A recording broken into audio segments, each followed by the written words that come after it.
আল্লাহ তুমি দয়ার সাগর রহমানুর রহিম, তোমার দয়ায় পূর্ণ আমার সারা নিশিদিন, তোমার দয়ায় পূর্ণ আমার সারা নিশিদিন।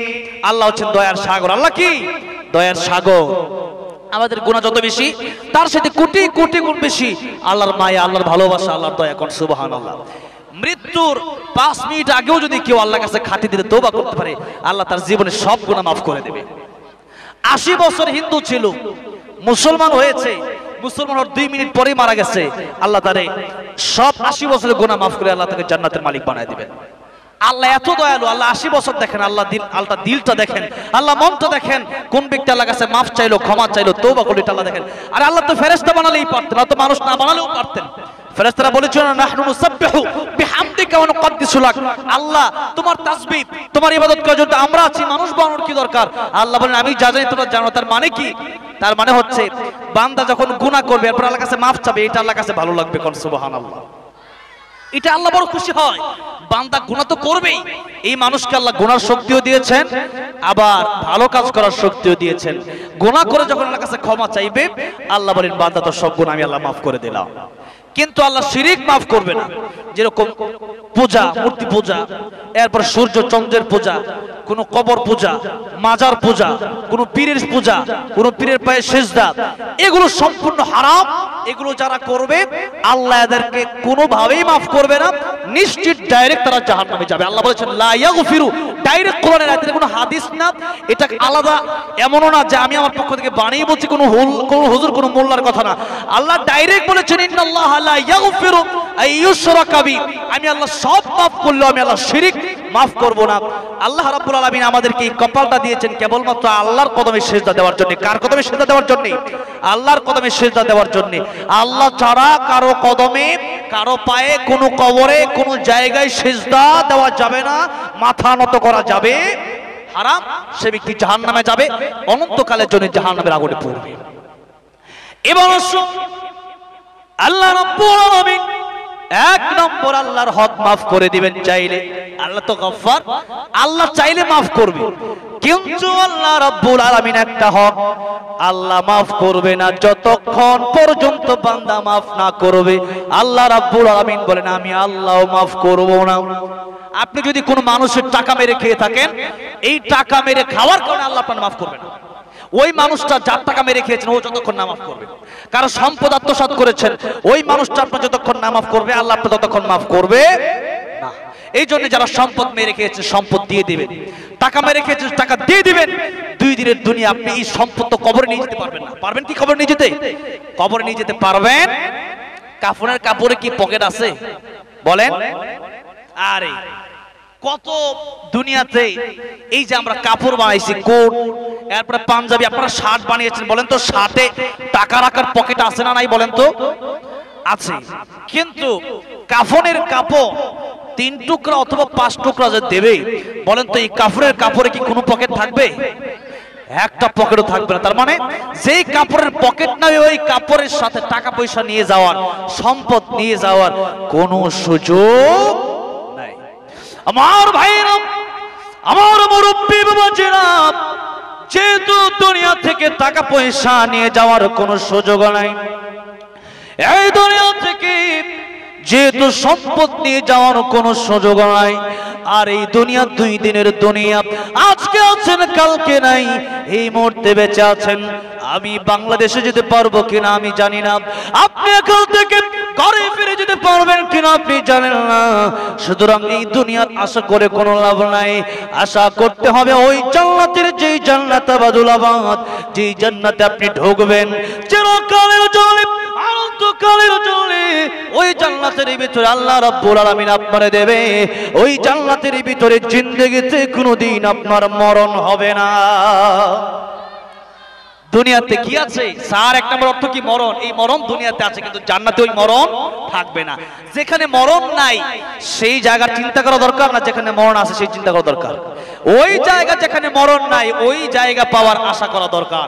এই দুনিয়াতে অনেক সম্পদ কামালেন, টাকা পয়সা কামালেন, ব্যাংকে রাখলেন, এরপরে বাড়ি গাড়ি করবেন, আপনি 20 তলা একটা বাড়ি করবেন, টাকা পয়সা নিয়ে যখন বাজারে যাচ্ছেন ইট সিমেন্ট কিনবেন, রড কিনবেন, এই সময় আজরাইল মালাকুল মাউত আসতে পারে কি পারে না বলেন তো?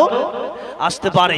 সুতরাং এই টাকা পয়সা আপনি খেয়ে যেতে পারেন কিনা এটা তো জানাই নাই।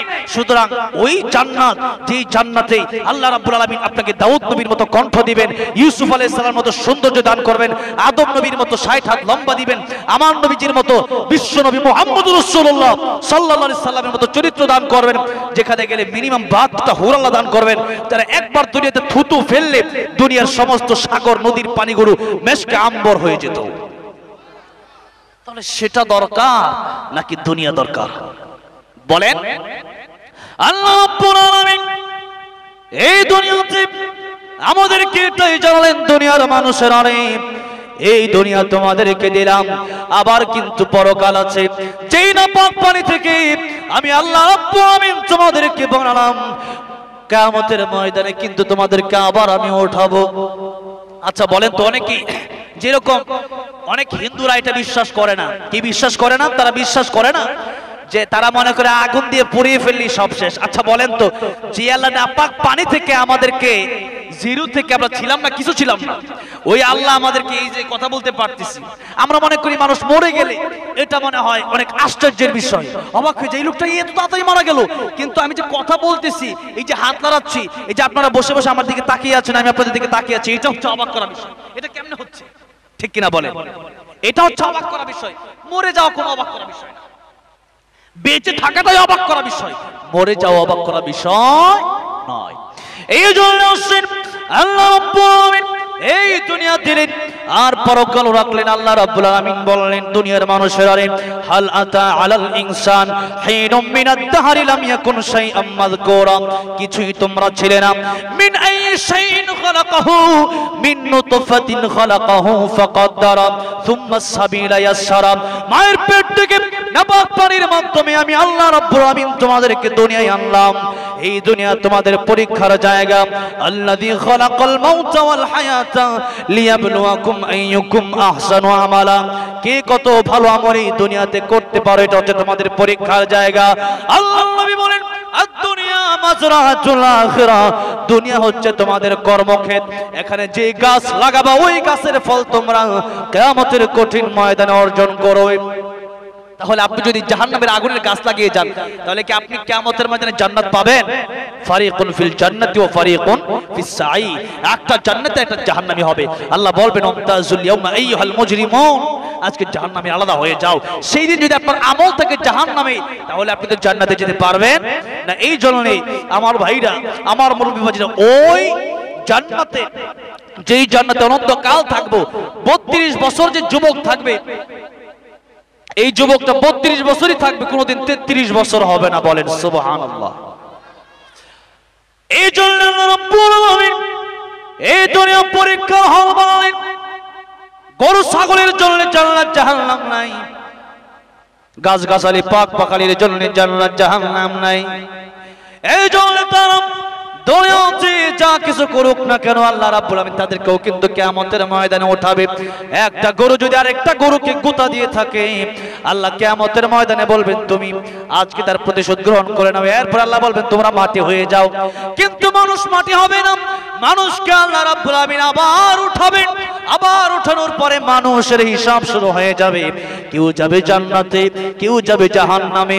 এই জন্য দুনিয়ায় থাকাকালীন অবস্থায় জান্নাতের টিকিট আপনি সংগ্রহ করেন, জান্নাতের টিকিট আপনি সংগ্রহ করবেন দুই কাজের মাধ্যমে। আমানু, একটা হলো ঈমান, আরেকটা হলো আমিলুস সালিহাত, আরেকটা হলো নেক আমল। নেক আমল বলতে আপনার জীবনের শুরু থেকে নিয়ে মৃত্যু পর্যন্ত যা কিছু করবেন সব কিছু হবে আমার আল্লাহর জন্য। কার জন্য হবে?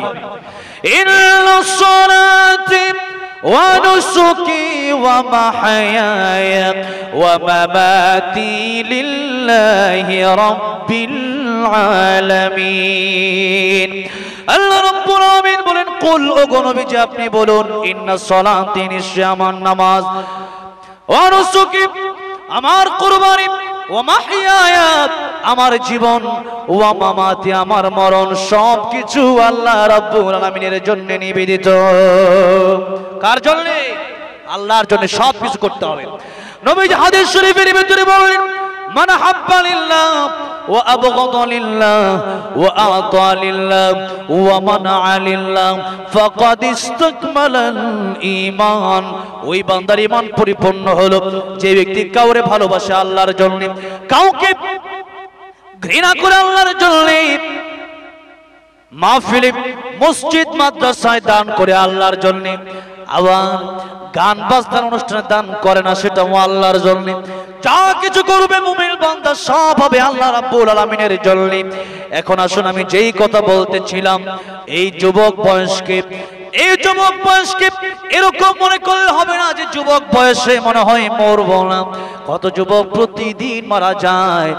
আমাদের দেশে অনেক যুবক এখন মারা যাচ্ছে, এমনকি গণনা করে দেখা গিয়েছে মুরব্বীদের চাইতে অনেক যুবকেরাই বেশিরভাগ এখন মারা যাচ্ছে। কারণটা হলো দেখেন, অনেকগুলো কারণ আছে, তকদির তো আছেই, কিন্তু এখনকার আগের মুরব্বী, বর্তমানে যারা মুরব্বী, আগে যখন যুবক ছিল তারা সিগারেট বেশি খেত না, সিগারেটের মদের সাথে জুয়ার সাথে তাদের সম্পর্ক ছিল কম। আর এখন যারা যুবক আছে এদের জুয়ার সাথে মদের সাথে সম্পর্ক এত বেশি, কিয়ামতের ময়দানে আল্লাহ তিন শ্রেণীর ব্যক্তির দিকে তাকাবে না রহমতের নজর দিয়ে। কয় শ্রেণী? তিন শ্রেণী। এক নম্বরে ওই ব্যক্তি, যে ব্যক্তি পিতামাতার খেদমত করলো না, পিতামাতারে কষ্ট দিল। এরকম সন্তান তো আমাদের দেশে নাই, আছে? পিতামাতা ডাক দিলে বলে যে তোমার সময় নাই, অথচ যার মাধ্যমে দুনিয়াতে আসলেন আল্লাহ ফরজ করে দিয়েছেন তাদের খেদমত করা। নফল না ফরজ? ওয়াবিল ওয়ালিদাইনি ইহসানা, আল্লাহ ফরজ করে দিয়েছেন। এই জন্য মা আর বাবা তাদের দিকে তাকালেই নবীজি বললেন আল্লাহ তোমাদেরকে কবুল হজের সওয়াব দিয়ে দিবেন। একটি হজের সওয়াবে মিলে মাকে একবার দেখিলে, একটি হজের সওয়াবে মিলে মাকে একবার দেখিলে, মা কেন এত দামি জানে না সকলে, মা কেন এত দামি জানে না সকলে। জানতো যদি পড়তো দেখে কোরআন হাদিস খোলে, জানতো যদি পড়তো দেখে কোরআন হাদিস খোলে। একটি হজের সওয়াব মিলে মাকে একবার দেখিলে, একটি হজের সওয়াব মিলে মাকে একবার দেখিলে, মা কেন এত দামি জানে না সকলে, মা কেন এত দামি জানে না সকলে। আল্লাহর নবী যখন হাদিস বর্ণনা করেন, সাহাবী জিজ্ঞাসা করলেন, ইয়া রাসূলুল্লাহ, ইয়া হাবিবাল্লাহ, ওগো নবীজি, মার বাবার দিকে যদি 100 বার তাকায় আল্লাহ কি 100 কবুল হজের সওয়াব দেবে? আল্লাহর নবী বললেন, সাহাবীরা রে, মা আর বাবার দিকে 100 বার কেন, তুমি 1 কোটি বার তাকাতে পারো। তাকাতে তাকাতে তুমি অস্থির হয়ে যাবে, আল্লাহ রাব্বুল আমিন তোমারে কবুল হজের সওয়াব দিতে কোনো অস্থির হবে না। মায়ের চোখে ঝরলে পানি আল্লাহর রস কাইপা যায়, কান্দে না যেন মায়, কান্দে না যেন মায়। সাহাবী আল্লাহর নবীকে জিজ্ঞেস করলেন, ইয়া রাসূলুল্লাহ, ইয়া হাবিবাল্লাহ, সবচাইতে ভালো আচরণ আমি কার সাথে করব? নবীজি বলেন, তোমার মায়ের সাথে। উম্মুকা। সাহাবী আবার প্রশ্ন করলেন, ইয়া রাসূলুল্লাহর পরে কার সাথে করব? নবীজি বলেন, উম্মুকা, তোমার মায়ের সাথে। ইয়া রাসূলুল্লাহ, এরপরে কার সাথে করব? নবীজি বললেন, তোমার মায়ের সাথে। উম্মুকা, তোমার মায়ের সাথে। 3 বার নবীজি কেন বলেন? মা আর বাবা তাদের ভিতরে মায়ের কষ্টটা বেশি না কম বলেন তো? মায়ের কষ্টটা বেশি না কম বলেন না? বেশি কষ্ট। তিনটা জায়গায় মা কষ্ট করেছে, বাবা কোনো ওই কষ্টটা বাবা করতে পারে না। এক নম্বর, মা সন্তানকে গর্ভধারণ করেছে, 10 মাস 10 দিন পেটে রেখেছে, এই কষ্ট বাবা সহ্য করে নাই। এই জন্য আল্লাহ নবী বললেন, এক নম্বরে তোমার মা ওই যে যন্ত্রণা কত বেশি, এটা শুধু মা বোঝে, এটা বাবা বোঝে না। 2 নম্বর, সন্তান এই দুনিয়াতে যখন আসে মায়ের কত কষ্ট হয়, মার মনে হয় আর জীবনে কোনোদিন আমি সন্তান গ্রহণ করব না। ওই মা এই দুনিয়াতে মানুষ যতটা কষ্ট সহ্য করতে পারে, ডাক্তাররা বলেছেন মায়ের চাইতে বেশি কষ্ট হয় যখন বাচ্চা দুনিয়াতে আসে। কিন্তু আল্লাহর রহমত যদি না থাকতো এই মা বেঁচে থাকার কথা ছিল না, আল্লাহর রহমত আছে বলেই মা বেঁচে থাকে। এই হলো 2 নম্বর কারণ। 3 নম্বর কারণ হলো মা দুধ পান করলেন 2 বছর, এই 2 বছর বাবা দুধ পান করাতে পারে নাই, মায়ের দুধের ঋণ শোধ করা যাবে না, ঠিক কিনা বলেন? এই জন্য মা 3 জায়গার ভিতরে কষ্ট করেছে, ওই 3 জায়গায় বাবা কষ্ট করতে পারে নাই। নবীজি বলেন, 1 নম্বর উম্মুকা, 2 নম্বর উম্মুকা, 3 নম্বরে উম্মুকা। তুমি তোমার মাকে ভালোবাসো, তুমি তোমার মায়ের খেদমত করো, তুমি তোমার মায়ের সাথে ভালো আচরণ করো। এবার সাহাবী বলেন, ইয়া রাসূলুল্লাহ, এরপরে কার সাথে করব? নবীজি বললেন, আবুকা, তোমার বাবার সাথে। 4 নম্বরে বাবার কথা বললেন। তাহলে মায়ের সাথে দুনিয়ার সবচাইতে ভালো আচরণ করা লাগবে। নবীজি বলেন, হুমা নারুকা হুমা জান্নাতুকা, বাপ মাই তোমার জান্নাত, বাপ মাই তোমার জাহান্নাম। বাপ মারে যদি খুশি করতে পারো আমার আল্লাহ খুশি হয়ে যাবেন। বাপ আর মা যদি নারাজ হয়ে যায় আমার আল্লাহ রাব্বুল আলামিন নারাজ হয়ে যায়।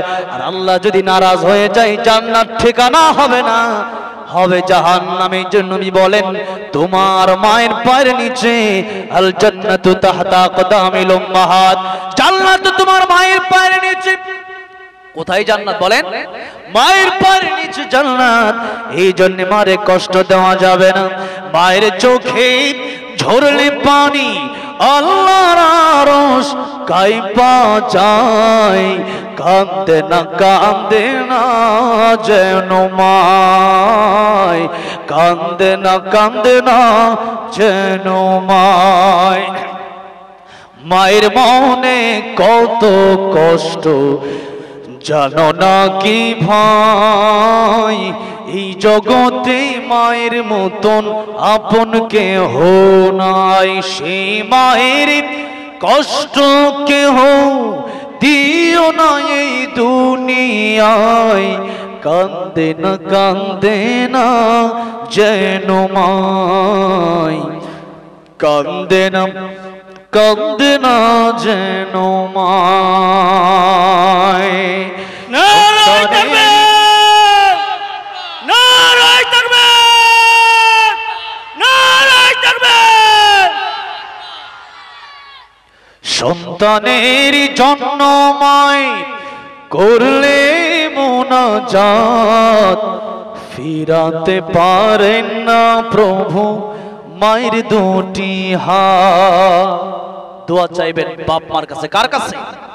আল্লাহর নবী বলেন, বন্দুকে বুলেট মিস হয়ে যেতে পারে তোমার দেহের ভিতরে, বন্দুকের বুলেটটা একজন মালনাটা নাও লাগতে পারে, তুমি সরে যেতে পারো, কিন্তু শোনো 3 ব্যক্তির দোয়া আল্লাহ খালি ফিরিয়ে দেবে না। 1 নম্বর, পীরের কাছে যাওয়ার আগে তোমার মা বাবার কাছে দোয়া চাও। তোমার মা বাবা দোয়া করবে, আল্লাহ রাব্বুল আলামিন ডাইরেক্ট দোয়া কবুল করে ফেলবে। ডাইরেক্ট যদি আপনি দোয়া কবুল করাতেন চান, আপনার মাকে বলেন, আপনার বাবাকে বলেন, তারা যে দোয়া করবে ডাইরেক্ট কবুল। 2 নম্বরে, মুসাফির ব্যক্তি, আমার মতো মুসাফির ব্যক্তি, মুসাফির যদি কেউ থাকে তার দোয়া ডাইরেক্ট কবুল করে। 3 নম্বরে, মাজলুম ব্যক্তি, সে যে দোয়া করবে বদদোয়া করবে আল্লাহ তো কবুল করে নেবে। তাহলে মা আর বাবা হচ্ছে দোয়া, তাদের কাছ থেকে নিতে হবে। আমরা তো হুজুরের কাছে দৌড়াই, হুজুরের কাছ থেকে দোয়া নিলে কবুল হবে কোথাও নাই, পীর সাহেবের কাছে দোয়া নিলে দোয়া কবুল হবে কোথাও নাই। কিন্তু হাদিস শরীফের স্পষ্ট বক্তব্য হলো তোমার মায়ের কাছ থেকে দোয়া নাও, বাবার কাছ থেকে দোয়া নাও, সেই দোয়া আমার আল্লাহ রাব্বুল আলামিনের আরশ পর্যন্ত পৌঁছে যাবে। সুবহানাল্লাহ। সন্তানেরই জন্য মায় করলে মুনাজাত, ফিরাতে পারেন না প্রভু মায়ের দুটি হাত। মায়ের পায়ের নিচে বেহেশত, মায়ের পায়ের নিচে বেহেশত, সেই কথা বলো না হয়, কান্দে না যেন মায়, কান্দে না যেন মায়। আমার ভাইরা, আমার মুরব্বী বাবাজিরা, এই দুনিয়াতেও ধ্বংস, পরকালেও সেই ব্যক্তি ধ্বংস যে মারে কষ্ট দিল, বাবারে কষ্ট দিল। আর নবীজি বলেন বাপ মাই তোমার জন্য হোমা নারকা, তোমার জন্য জাহান্নাম, আবার হোমা জান্নাতুকা, তারাই তোমার জন্য জান্নাত। বাপ মারে খুশি করো জান্নাতে যেতে পারবে, আর বাপ মারে যদি নারাজ করে দাও জাহান্নামের আগুনে জ্বলা লাগবে। আল্লাহর ইবাদত করেন, বাপ মা আপনার প্রতি খুশি না, আপনি তৈরি থাকেন জাহান্নামে যাওয়ার জন্য।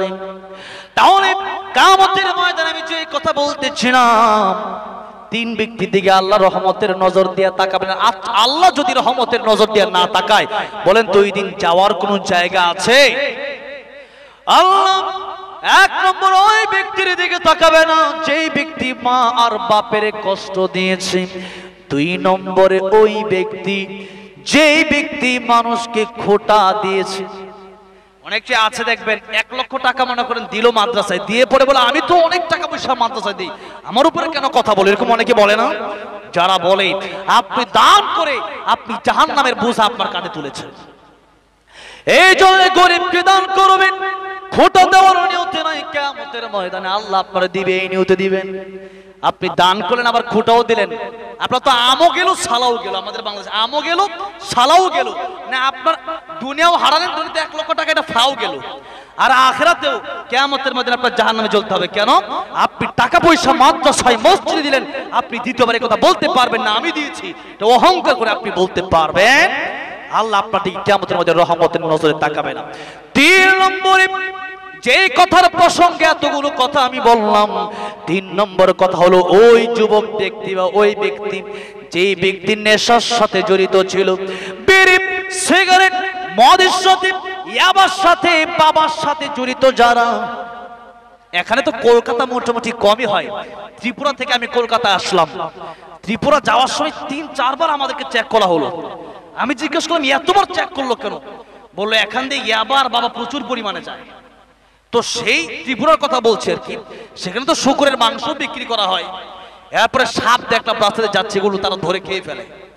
তো এইরকম যাদের অবস্থা, কুকুর মেরে কুকুর খেয়ে ফেলতেছে। তো এই যদি অবস্থা, এত আমাকে আমাদের ওই কমিটির লোকেরা বললো হুজুর এখানে যারা আছে এরা বাচ্চা যখন জন্ম নেয় তখন তাদের মুখে মিষ্টি দিতে হয়, হ্যাঁ, ডান কানে আজান বাম কানে একামত দিতে হয়, তারা প্রথমে বাচ্চার মুখে মদ ছিটায় দেয়, নাউজুবিল্লাহ বলে। এইরকম এখন তাদের ধর্ম ঠিক নেই, তাদের ব্যাপার। কিন্তু এখন আসেন এই মদের সাথে, ইয়াবার সাথে, বাবার সাথে, সিগারেটের সাথে যারা জড়িত থাকবে, এরা কিয়ামতের ময়দানে আল্লাহর রহমত পাবে না, আল্লাহর রহমতের নজর তাদের দিকে আসবে না। এখন এই মদের সাথে, এই ইয়াবার সাথে বেশিরভাগ যুবকেরা জড়িত। আপনারা বলেন কথা ঠিক না ঠিক? এই নেশা আমাদের ছেড়ে দিতে হবে। এবার আসুন, যুবকদের ভালো হতে হবে। যৌবন বয়সে ইবাদত যারা করবে আল্লাহ তাদেরকে কিয়ামতে আরশে আজিমের নিচে ছায়া দান করবেন, সুবহানাল্লাহ। আর 4টা কথা বলি, আমার আলোচনা আমি শেষ করব। আল্লাহ নবী বিশ্ব নবী বললেন শাবাবাকা ক্বাবলা হারামিক, 5টা বলেছিলাম না? 5টার সময় আসার আগে 5টার সময় কি গনিমত মনে করে সংক্ষিপ্ত করে দিচ্ছি। আমি জানি আগে তো মানুষ ফজর পর্যন্ত বসে থাকতো। ওই যে প্রতাপপুর দরবার শরীফ এসেছিলাম অনেক প্রায় 1 বছর আগে মাহফিলে, ওরা সারা রাত সারা দিন সেখানে লক্ষ লক্ষ মানুষ থাকে, ওখানে এমনি চলছে। আর আমাদের ধৈর্য তো নাই, 1টা ঘন্টা হলো না তাই আমরা ওঠাটি শুরু করে দিয়েছি। হ্যাঁ, এই জন্য ধৈর্য থাকতে হবে। ইন্নাল্লাহা মা'আস সাবিরিন, আল্লাহ তাদের সাথে আছে যারা ধৈর্যশীল। আমাদের নামাজ ঠিক তাই ধৈর্য নাই। ইয়া আইয়ুহাল্লাযীনা আমানুস্তাঈনু বিস-সাবরি ওয়াস-সালাত, আল্লাহ বলেছেন আগে ধৈর্য ধারণ করো পরে নামাজ পড়ো। বিস-সাবরি ওয়াস-সালাত, আল্লাহকে নামাজের কথা বলেন নাই, আগে বলেছেন বিস-সাবরি, সবর, ধৈর্য ধারণ করো। তো এই জন্য ধৈর্য আমাদের নাই আজকে। ধৈর্য নাই বলে নামাজের কমপক্ষে 10টা মিনিট লাগায় আপনি 4 রাকাত নামাজ পড়েন, তা না, 4 রাকাত নামাজ পড়তে 4 মিনিটও লাগে, ঠিক কি না? এই জন্য 2 নম্বরে আল্লাহর নবী বললেন সিহহাতাকা ক্বাবলা সাকামি, সুস্থ থাকা অবস্থায় আল্লাহর গোলামি করো, অসুস্থ হয়ে গেলে পারবা না। গতকাল জুমার নামাজটা পর্যন্ত আমি মসজিদে গিয়ে পড়তে পারিনি, এত অসুস্থ আমি ছিলাম। আশায় ঘরের ভিতরে নামাজ পড়তে হয়েছে, কত অসুস্থ ছিলাম চিন্তা করেন। এই জন্য অসুস্থ হলে পরে খাওয়া দাওয়া করা যায় না, করা যায়? খাওয়া দাওয়া ঠিকভাবে খাওয়া যায় না। গত কলকাতার কয়েকজন লোক পরপর আমাকে দাওয়াত করেছে, আমি ওই মসজিদ ইমাম সাহেব এত দাওয়াত নিলেন কেন? বলতে হুজুর মানুষ খাওয়াতে চায়, আমি করব কি? এখন না খেলেও কষ্ট, আর বেশি খেলে এটা আরো বেশি কষ্ট, ঠিক কিনা? বেশি খেলে আরো বেশি কষ্ট। তো এই জন্য দাওয়াত করলো, যেতে যেতে আমার ও জ্বরের কারণে আমি খেতেই পারছি না। তো এই যে অসুস্থ হয়ে গেলে পরে, এখন সুস্থ থাকলে পরে 3 প্লেট খাওয়া যায়, আর অসুস্থ হয়ে গেলে পরে 2 লুকমা খেতে কষ্ট হয়ে যায়। যদি খেতেই কষ্ট হয়ে যায় তাহলে ইবাদত করতে কষ্ট হবে না অসুস্থ হয়ে গেলে। এই জন্য নবীজি বলেন সুস্থ থাকা অবস্থায় আল্লাহর ইবাদত করো, অসুস্থ হয়ে গেলে পরে পারবে না। সুস্থ আছো তো আল্লাহর গোলামি করো, অসুস্থ হয়ে গেলে বিপদে পড়ে গেছে। সুস্থ আছো বেশি বেশি আল্লাহর শুকর আদায় করো। আমরা কত টাকা পয়সা চাই, ওইটা চাই, ওইটা চাই, আর আপনি যে সুস্থ আছেন এটা সবচেয়ে বড় নিয়ামত, ঠিক কিনা বলেন? এটা আপনার জন্য সবচেয়ে বড় নিয়ামত।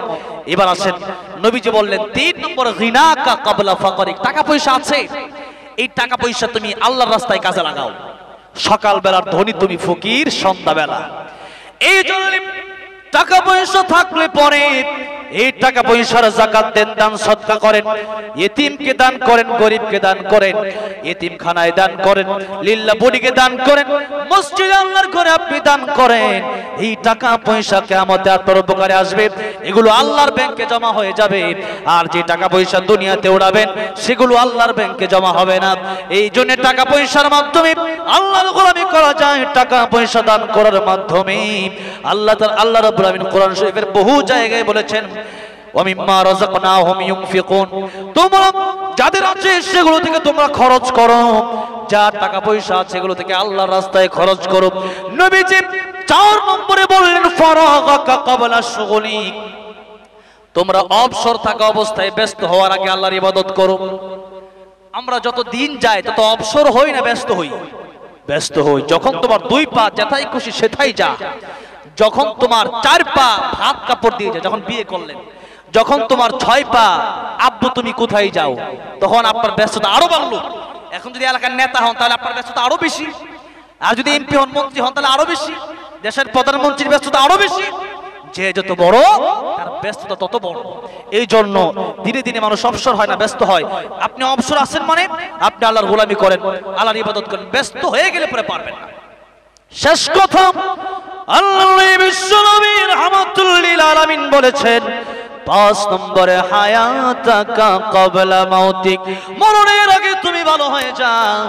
মরণের আগে যদি ভালো না হতে পারো, মরার পরে মানুষ আফসোস করবে, আল্লাহর কাছে বলবে আল্লাহ আবার আমাকে দুনিয়াতে পাঠাও, আমি ঈমান আনবো, কালিমা পড়বো, নামাজ পড়বো, রোজা রাখবো, হজ করবো, যাকাত দেব। আল্লাহ রাব্বুল আমিন বলবেন আর কোনো সুযোগ তোমাদের দেওয়া হবে না, আর সুযোগ দেবে না। এই জন্য মৃত্যুর আগে আমাদের ভালো হয়ে যেতে হবে, মরণের পরে ভালো হওয়ার কোনো সুযোগ নেই। এটা হচ্ছে কথা।